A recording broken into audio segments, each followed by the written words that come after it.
नमस्कार। स्वागत है आप सबका द इकोनॉमिस्ट में। तो चलिए हमेशा की तरह आज के दिन की भी शुरुआत करते हैं द स्पीकिंग ट्री के आर्टिकल के साथ। तो यहाँ पर बात की गई है रीकेंडल द इनर लाइट। अपने अंदर की जो लाइट है, रोशनी है, उसको दोबारा से जिंदा करो, जगाओ। तो दिवाली की अगर बात करें तो हर साल कार्तिक अमावस्या के दिन इसको हम सेलिब्रेट करते हैं। तो हमें ये रिमाइंड करती है कि हमारी जो अंदर की लाइट है, हमारे विजडम की, हमारी सियानत की, हमारे गुणों की, हमारी पावर्स की, उसको जो है दोबारा से आप पुनर्जीव करो। जो कि हमें रियलाइज करती है यूनिवर्सल पीस के बारे में, हार्मनी के बारे में और हैप्पीनेस के बारे में। तो यहाँ पर इंपॉर्टेंटली अगर दिवाली सेलिब्रेशन हम करते हैं तो उसका मेन मोटिव यही होता है कि हम अपने अंदर झांके, अपने अंदर की जो रोशनी है उसको एक्सप्लोर करें। तो यहाँ पर जितनी भी आउटवर्ड सेलिब्रेशन होती है दिवाली की, वो एक इंडिकेशन होती है हमारे अंदर की जो जर्नी है उसको और एक्सप्लोर करने के लिए। जितने भी हम मैथोलॉजिकल स्टोरीज सुनते हैं, जहाँ एनेक्डोट सुनते हैं, तो उसका बेसिक जो मोटिव यही होता है। तो अगर दिवाली की बात करें तो टोटल 5 दिन की सेलिब्रेशन होती है। जो सबसे पहला दिन होता है वो होता है धनतेरस का। तो इसके दिन लोग सोना चांदी वगैरह खरीदते हैं और बर्तन वगैरह खरीदते हैं। इसको शुभ माना जाता है कि इस दिन जो भी चीजें हम खरीदेंगे, ठीक है, वो शुभ होती हैं। इसके अलावा जो दूसरा दिन है वो सेलिब्रेट होता है एज ए नरक चतुर्दशी। तो इस दिन को यहां पर याद किया जाता है कि इस दिन जो एक राक्षसनी थी, राक्षस था एक, जिसका नाम था नरकासुर। तो उसको यहां पर खत्म कर दिया गया था, मार दिया गया था श्री कृष्ण जी के द्वारा। और उन्होंने गॉडेस लक्ष्मी के साथ और भी बहुत सारे देवी देवताओं को उससे आजाद करवाया था। तो यहाँ पर इसको छोटी दिवाली के तौर पर भी मनाया जाता है। तो यहाँ पर एक तरह की ये सिग्निफाई, एक सिंबल है। तो यहाँ पर बोला जाता है कि जीत है किसकी, सच्चाई की, किसके ऊपर, झूठ के ऊपर। जीत है स्वर्ग की नरक के ऊपर, और ब्रह्म की ब्रह्मता के ऊपर। और आगे बात करें जो तीसरा दिन होता है उसको हम सेलिब्रेट करते हैं एज ए मेन दिवाली। तो उस दिन को सेलिब्रेट किया जाता है कि उस दिन भगवान श्री राम अयोध्या वापस लौटे थे सीता माता को लेकर, रावण का वध करके। तो उनकी आने की खुशी में दीपमाला हुई थी, दिए जलाए गए थे, रोशनी जो थी चारों ओर कर दी गई थी कि वो वापस जो है अयोध्या लौटे हैं। तो साथ ही साथ इस दिन को हम सेलिब्रेट करते हैं जो लक्ष्मी पूजा है वो भी इसी दिन होती है। नारायण पूजा होती है। वो भी जहां पर जो है सॉवरेनिटी और जस्टिस के प्रतीक माने जाते हैं। तो दिवाली हमें इंस्पायर करती है कि अपने अंदर हम झांके, जो अपने अंदर की लाइट है उसको यहाँ पर और एक्सप्लोर करें और कनेक्ट करें जो सुप्रीम लाइट है, जो परमात्मा है, उसके साथ। वो कैसे कर सकते हैं? Through meditation. तो अच्छी क्वालिटीज डेवलप करनी होगी अपने अंदर, अपने आप को लिबरेट करना होगा। जो स्लेवरी है, स्लेवरी टू ग्रॉस सेंसेस, सो गुलामी की जो यहाँ पर आदतें हैं वो छोड़नी होगी। आजाद फीलिंग हमें अपने अंदर डेवलप करनी होगी। और जो हमारी सेंसेस हैं, इंद्रियां हैं, इनसे ऊपर उठना होगा। तो यहाँ पर जो 4th डे है वो सेलिब्रेट होता है एज ए गोवर्धन पूजा। ये हमें इंस्पायर करता है कि कॉपरेट करें, अलाइन करें अपने आप को with the nature, fellow beings, environment. और ये काम करता है बेसिकली, हमें यहाँ पर इंस्पायर करता है यूनिवर्सल बेनिफिक्शन की ओर, कि दूसरों का भला करें। अपने आसपास की जो जितनी भी चीज आपको दिखती है उसका हम भला करें, एनवायरमेंट के बारे में सोचें। तो गोवर्धन नाम का पर्वत भी यहाँ पर है। तो इसका भी जिक्र जो है शास्त्रों में मिलता है। तो यहाँ पर जो फाइनल डे होता है 5th डे, उसको सेलिब्रेट किया जाता है एज ए भाई दूज। तो ये एक तरह का ट्रिब्यूट होता है to love and bonding between Devi Yamuna and her brother Yamraj. Yamraj जिसको हम लॉर्ड ऑफ डेथ भी बोलते हैं। तो यहाँ पर इस दिन को सेलिब्रेट किया जाता है विद लैम्प्स। तो ये माना जाता है कि इस दिन अगर ऐसे हम सेलिब्रेशन करते हैं, जो डर होता है मृत्यु का वो खत्म हो जाता है। तो ये थे 5 दिन जो दिवाली के रिगार्डिंग सेलिब्रेट होते हैं। तो यहाँ पर हमें पता होना चाहिए, ये हमारा कल्चर है, ट्रेडिशनल कल्चर है, बहुत ही पुराना कल्चर है। तो आजकल के बच्चों को भी इसके बारे में अच्छे से पता होना चाहिए कि दिवाली के कितने दिन होते हैं टोटल। तो कैसे हम सेलिब्रेट करते हैं, कौन कौन सा दिन, किसको जो है हम किसकी याद करते हैं। तो इंपॉर्टेंट है। बेसिकली दिवाली का जो मेन मोटिव है रोशनी, तो अपने अंदर की रोशनी को एक्सप्लोर करना है। तो वो हैप्पीनेस से आएगी, वो मेडिटेशन से आएगी, वो स्पिरिचुअल जर्नी में आगे बढ़ने से आएगी, और लगातार लगे रहने से आएगी। अगर बीच बीच में रास्ता छोड़ दोगे फिर दिक्कत हो जाएगी, देर हो जाएगी। तो हाल ही में भारत सरकार ने मिनिस्ट्री ऑफ फाइनेंस, जो हमारे फाइनेंस मिनिस्टर है निर्मला सीतारमण जी, उन्होंने स्टिमुलस पैकेज 3.0 अनाउंस किया है। तो यहां पर ऑथर बोल रहे हैं good, odd and not enough. अच्छा भी है, ऑड भी है और इनफ भी नहीं है। तो उनके कहने का यहां पर मतलब है कि ज्यादा से ज्यादा और भी यहां पर इन्वेस्टमेंट और पैकेज जो है भारत सरकार की तरफ से यहां पर चाहिए, अगर भारतीय अर्थव्यवस्था को दोबारा से ठीक करना है। तो यहां पर बड़ी अमाउंट में जो है स्टिमुलस पैकेजेस चाहिए आने वाले समय में। तो यहां पर जो अभी के लिए यहां पर पैकेज अनाउंस किया है, तो इसको भी यहां पर सराहा गया है कि अच्छी बात है कि भारत सरकार जो है यहां पर सोच रही है स्टिमुलस पैकेज लाने के बारे में, उसका आइडिया ले रही है। ओके, तो यहां पर अच्छी न्यूज है, लेकिन साथ ही साथ ये बात कर रहे हैं कि इसका कोई इमीडिएट इंपैक्ट अभी नहीं होगा, क्योंकि अगर भारत सरकार अभी पैसे अनाउंस कर रही है, ओके, जारी करने में भी टाइम लगेगा, ओके, फिर पहुंचने में टाइम लगेगा, फिर इंफ्रास्ट्रक्चर के जब प्रोजेक्ट शुरू होंगे, ओके, तब जाके एम्प्लॉयमेंट क्रिएट होगी, तब जाके प्रोजेक्ट जब शुरू होंगे, तब जाके डिमांड और सप्लाई की चेन जो है इक्वल पहुंच पाएगी। उसको भी अभी करने में बहुत टाइम लग जाएगा। तो इमीडिएट इफेक्ट अभी तक के लिए इसका नहीं है। ओके, तो आगे बात कर रहे हैं कि टोटल जो अमाउंट है यहां पर जो अनाउंस की गई है वो है 2.65 लाख करोड़। तो इसमें से 1.46 लाख करोड़ जो रुपीस हैं ये लगाए जाएंगे पीएलआई स्कीम के थ्रू। सो पीएलआई का मतलब है प्रोडक्शन लिंक्ड इंसेंटिव। तो यहां पर भारत सरकार ने 10 की सेक्टर चुने हैं जिनके ऊपर ये पीएलआई स्कीम जो है लागू की जाएगी। तो इसका बेसिकली मतलब होता है कि जो भारतीय मैन्युफैक्चरिंग है ना, जो हमारी डोमेस्टिक मैन्युफैक्चरिंग, उसको बूस्ट करना अलग अलग वेरियस सेक्टर्स में, अलग अलग कमोडिटीज में। मतलब कि हम भारत में प्रोडक्शन बढ़ाएं, भारत में प्रोडक्शन बढ़ेगी तभी जीडीपी राइज करेगी। ओके, और ऐसी प्रोडक्शन बनानी है हमने जो कि बाहर फॉरेन मार्केट में कम्पीट कर सके, जो फॉरेन प्लेयर्स हैं उनके साथ। फॉर एग्जाम्पल चाइना है, चाइना ने डोमिनेंस बना के रख लिया है, जितने भी फॉरेन इकोनॉमीज हैं वहां पर अपने प्रोडक्ट्स की सप्लाई बेचता है क्योंकि सस्ते पड़ते हैं। ओके, इंडियंस भी जो है चाइना के बने मोबाइल फोन खरीदते हैं क्योंकि सस्ते पड़ते हैं और क्वालिटी भी होती है। तो इसी तरह चाइना की प्रोडक्ट्स की डिमांड पूरे वर्ल्ड वाइड रहती है, लेकिन इंडियन प्रोडक्ट्स की डिमांड जो है वो वर्ल्ड वाइड नहीं है।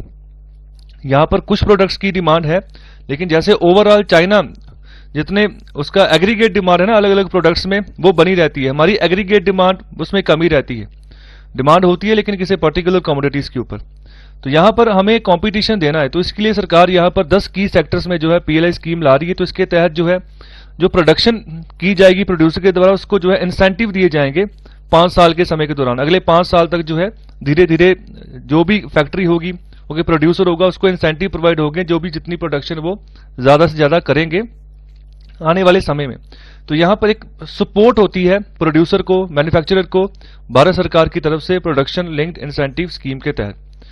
तो यहां पर देखो जो 10 की सेक्टर चुने गए हैं, तो आने वाले समय में भारत सरकार सोच रही है, जैसे सबसे पहला है बैटरीज, कि हम बैटरी का निर्माण जो है भारत में बढ़ाएंगे उसको, क्योंकि आने वाले समय में आप देखोगे जो इलेक्ट्रिक कार्स हैं उनकी डिमांड बढ़ने वाली है। ओके, 2021 में एलॉन मस्क भी अपनी जो टेस्ला की कारें हैं, बैटरी कारें, वो लॉन्च करने वाले हैं इंडिया में। तो इंडिया में भी अच्छी क्वालिटी की बैटरी हमें प्रोड्यूस करनी है। ओके, तो यहां पर सबसे पहले तो इसके ऊपर भी यहां पर जो है पीएलआई स्कीम लगाई गई है। उसके अलावा जो ऑटोमोबाइल सेक्टर है, सुस्त पड़ी है रफ्तार, उसको दोबारा से सही करना है। ओके, तो इसको भी यहां पर रखा गया है इस की सेक्टर्स में।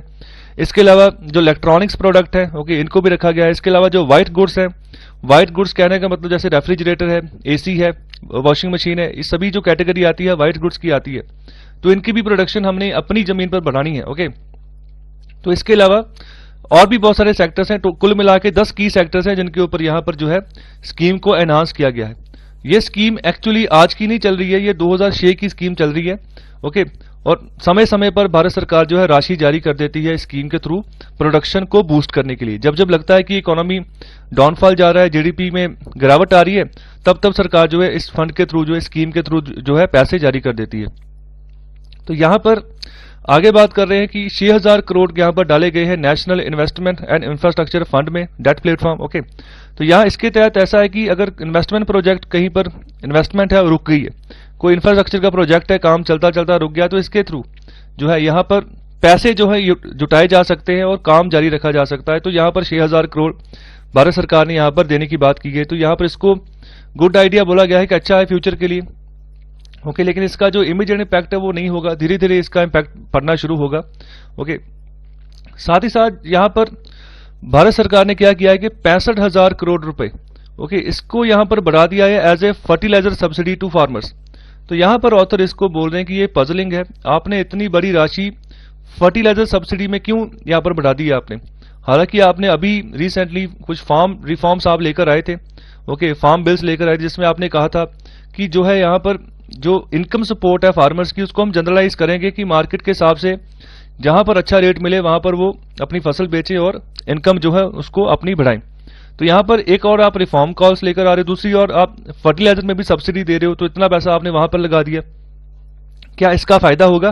क्या इससे आने वाले समय में हमारी इकोनॉमी को कुछ बूम मिलेगा कि आपने 65,000 करोड़ यहां पर दे दिया है as a fertiliser subsidy. Okay, तो और भी यहां पर बहुत तरीके की इन्वेस्टमेंट ऑलरेडी है फार्म में, okay, farm market linkage infrastructure में। तो यहां पर 65,000 करोड़ जो यहां पर भारत सरकार ने दिया है, इसके ऊपर क्वेश्चन मार्क लगाया है ऑथर ने। और आगे बात कर रहे हैं, रूरल एम्प्लॉयमेंट को भी बढ़ाने के लिए भारत सरकार ने यहां पर राशि जारी की है कि रूरल कंजप्शन बढ़े। ओके, रूरल कंजप्शन बढ़ेगी तो एम्प्लॉयमेंट भी बढ़ेगी। तो यहां पर भारत सरकार क्या कर रही है, हाउसिंग के ऊपर यहां पर फोकस करी है, इंडस्ट्रियल और डिफेंस इंफ्रास्ट्रक्चर के ऊपर फोकस करी है कि इसमें इन्वेस्टमेंट बढ़ाई जाए, तो इसके लिए पैसा दे रही है। अब जो भी बिल्डिंग्स बनेगी, ओके, जो भी इंडस्ट्रियल सेक्टर के रिगार्डिंग जो भी इंफ्रास्ट्रक्चर तैयार करना होगा, तो गांव के जो लोग होंगे उनको यहां पर एम्प्लॉय कर लिया जाएगा, भारत सरकार जो है पैसे देती रहेगी। बहुत सारे जो प्रोजेक्ट्स हैं, ओके, आत्मनिर्भर भारत अभियान के तहत माइग्रेंट वर्कर्स के लिए जो यहाँ पर स्कीम चलाई जा रही है, उसके तहत बहुत सारे प्रोजेक्ट ऑलरेडी कंप्लीट कर लिए जा चुके हैं। बहुत बड़े पैमाने पर यहाँ पर जो है एम्प्लॉयमेंट दी जा चुकी है, इसको और आगे जो है बढ़ाया जाएगा। ओके, तो इसके अलावा जो इनकम टैक्स ब्रेक्स हैं, ओके, फॉर हाउसिंग, इससे क्या होगा, जो सेविंग चॉइसेस है, ओके, इनकम टैक्स पेयर्स के लिए वो बढ़ जाएगी। ओके, तो इससे क्या होगा कि इन्वेस्टमेंट बढ़ने के चांसेस होंगे कि जब इनकम टैक्स सरकार थोड़ा कम करेगी किसी भी रूप में। इसके अलावा यहाँ पर एक्सपोर्ट्स को प्रमोशन करने के लिए सरकार 3,000 करोड़ रुपए यहाँ पर जारी कर रही है कि हमारे यहाँ पर कंट्री का एक्सपोर्ट है ना, उसको हम सपोर्ट करें, ज्यादा से ज्यादा एक्सपोर्ट बढ़े आने वाले समय में। तो यहाँ पर कई बार क्या होता है, एक्सपोर्टर जो सामान एक्सपोर्ट करता है तो उसको इमीडिएट पेमेंट नहीं मिलती है उसकी, तो इमीडिएट पेमेंट नहीं मिलती है तो उसका क्रेडिट का जो है ना वो डिसबैलेंस ना हो जाए, जिसकी वजह से सरकार यहाँ पर जो है अलग अलग एक्सपोर्ट स्कीम्स के थ्रू भी एक्सपोर्टर को जो है यहाँ पर इंसेंटिव प्रोवाइड करती है कि जो आप एक्सपोर्ट कर रहे हो तो आप इंसेंटिव भी लो, हम भी आपको जो है प्रोत्साहन देते हैं, आप आगे बढ़ो। ओके, इसके अलावा यहाँ पर है रोजगार योजना की बात की गई है, वो भी अच्छी है, लेकिन यहाँ पर बहुत सारी चीजें और एडिशनल जोड़ने की यहाँ पर बात की गई है कि यहाँ पर थोड़े लूप होल्स हैं, उनको सही करना है। तो यहाँ पर सीधी सीधे बात कही गई कि आप इंश्योर करो कि जो भी एम्प्लॉइज हैं, ओके, वो जो पैसा उनको आप देंगे उसको वो चोरी ना कर लें स्कैम के थ्रू। ओके, तो यहाँ पर कुछ लूप होल्स जो है यहाँ पर रोजगार योजना में बताए गए हैं। तो यहाँ पर आगे इन्होंने क्या किया है, एक इमरजेंसी गारंटीड क्रेडिट स्कीम थी एमएसएमई सेक्टर के लिए, इसको और एक्सटेंड कर दिया है। तो ठीक है, तो पिछली बार जो ये स्टिमुलस पैकेज आया था ना, इसके ऊपर ही फोकस किया गया था, एमएसएमईज के ऊपर, तो यही नाम था इसका, emergency guaranteed credit scheme for micro small medium enterprises. तो इसके तहत 3 लाख करोड़ रुपए की राशि जो थी वो जारी की गई थी कि इसी सेक्टर को हमने बूस्ट करना है, क्योंकि ज्यादातर एम्प्लॉयमेंट इसी सेक्टर से निकल कर आती है, क्योंकि छोटा सेक्टर है। तो यहाँ पर ज्यादातर छोटे सेक्टर्स में ही जो है यहाँ पर इन्वेस्टमेंट करते हैं लोग, घरेलू मार्केट में अगर बात करें, ओके, तो वहां पर एम्प्लॉयमेंट जनरेशन के जो चांसेस ज्यादा हो जाते हैं, तो वहां पर एम्प्लॉयमेंट जनरेशन बनी रहे, दोबारा से उभरे और बढ़े, तो यहाँ पर सरकार जो है उसको स्कीम को एक्सटेंड कर रही है, वहां पर पैसे दोबारा भेजेगी, ओके, और पैसे भेजेगी। यहां पर और बात बोली गई कि यहां पर जो कुछ कंस्ट्रेंट्स हैं एलिजिबिलिटी के रिगार्डिंग, कि कुछ लोग जो है, कईयों को लोन जो है कोलेटरल फ्री मिल रहा है, ओके, कईयों को लोन के लिए यहाँ पर कंडीशंस रखनी पड़ रही हैं, तो उनको यहाँ पर थोड़ा सही करना है, सरकार को इसके ऊपर थोड़ा देखना होगा, जो ये इमरजेंसी गारंटीड क्रेडिट स्कीम है, ओके, इसके ऊपर। तो इसके अलावा यहाँ पर बात करें कि ओवरऑल अभी तक हमारी इकोनॉमी अभी तक रिसेशन में है, यहाँ पर ह्यूज इन्वेस्टमेंट चाहिए, ओके, नॉट सब्सिडी ट्वीक्स, हमें इस तरह के सब्सिडी ट्वीक्स नहीं चाहिए जो अभी हम ही डिस्कस करके हटे हैं, ह्यूज इन्वेस्टमेंट चाहिए। ओके, तो यहाँ पर स्टेट फंडेड और स्टेट गारंटीड इन्वेस्टमेंट जो है ये श्योर होनी चाहिए, अलग अलग जो प्रोजेक्ट्स है वहां पर प्रायोरिटी बेसिस के ऊपर, कि प्रोजेक्ट जो है ऑलरेडी जो चल रहे हैं वो खत्म ना हो, रुके ना, वो चलते रहे।